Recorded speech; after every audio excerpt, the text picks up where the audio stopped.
Before you sit down to meditate, the stomach should not be full and not empty.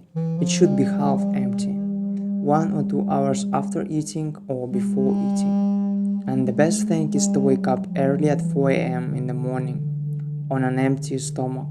At that time, you can drink a warm glass of alkaline water or ginger tea with lemon. Sitting in lotus can be in different positions.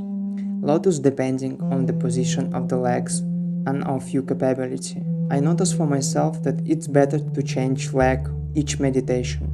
You can also sit in a lotus, half lotus, or on your knees in a student pose, or just in a chair. Straight your back. This is one of the most important moments in meditation. You are here to develop the habit of sitting with a straight spine. Remember this throughout the meditation. Close your eyes and try to do not change the posture during the meditation, as the mind is distracting, loses concentration and becomes shrewd. Set a preliminary time limit, for example 30 minutes, and try to prolong it over and over again with your perseverance and patience.